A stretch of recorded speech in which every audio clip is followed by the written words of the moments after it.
अयोध्या में श्री राम लला जन्म स्थान पर निर्मित भव्य राम मंदिर में प्राण प्रतिष्ठा से जुड़ा विधि विधान शुरू हो गया है।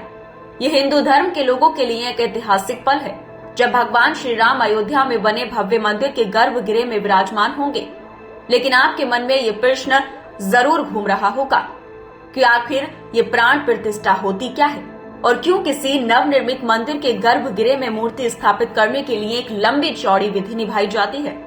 ये समझने से पहले आप ये समझिए कि मंदिर में हमेशा मूर्ति की प्राण प्रतिष्ठा की जाती है, जबकि किसी इंसान की प्रतिमा स्थापित की जाती है। हालांकि मूर्ति और प्रतिमा दोनों ही पत्थर या धातु से बने हो सकते हैं, लेकिन देवता के बुत को मूर्ति कहा जाता है, जबकि किसी इंसान के बुत को प्रतिमा कहा जाता है।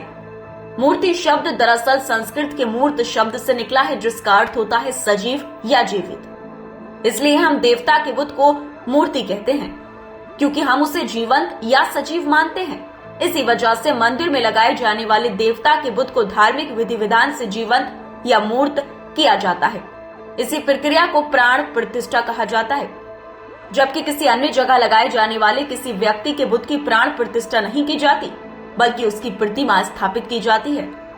प्रतिमा शब्द संस्कृत की प्रीति से निकला है, जिसका अर्थ होता है उस इंसान के बुत के रूप में कॉपी। मंदिर में देवता की मूर्ति स्थापना के लिए प्राण प्रतिष्ठा का विधि विधान सिर्फ हिंदू धर्म या हिंदू धर्म से निकले कुछ अन्य पंथों में ही निभाया जाता है। प्राण प्रतिष्ठा से पहले तक वो सिर्फ एक निर्जीव बुत माना जाता है, लेकिन प्राण प्रतिष्ठा के बाद देवता के बुत को मूर्ति कहा जाने लगता है, क्योंकि तब वो अपनी मूर्त अवस्था में होते हैं। हिंदू धर्म की परंपराओं के तहत प्राण प्रतिष्ठा का आयोजन किसी उत्सव जैसा होता है। देवता की प्रतिमा को पहली बार मंदिर तक लाने पर उनका खूब सत्कार और आग गरिमामय ढंग से अभिनंदन किया जाता है। इनकी अगुवानी खुद मुख्य पुरोहित या मुख्य पुजारी करते हैं।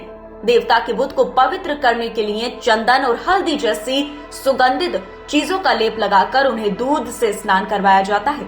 ऐसा करने के बाद ही वो प्राण प्रतिष्ठा के लिए तैयार होते हैं। फिर मूर्ति को गर्भगृह में रखकर पूजन प्रक्रिया शुरू की जाती है। इसी दौरान कपड़े पहनाकर देवता की मूर्ति यथा स्थान पुजारी द्वारा स्थापित की जाती है। मूर्ति का मुख हमेशा पूर्व दिशा की ओर करके रखा जाता है।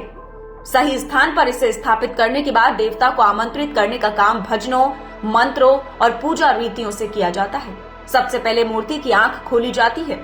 ये प्रक्रिया पूरी होने के बाद ही फिर मंदिर में उस देवता की मूर्ति की पूजा अर्चना होती है।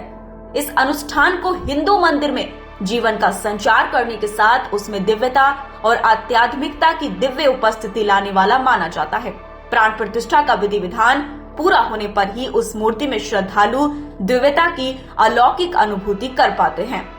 फिलहाल इस खबर में इतना ही। बाकी अपडेट्स के लिए बने रहिए न्यूज टाइम के साथ।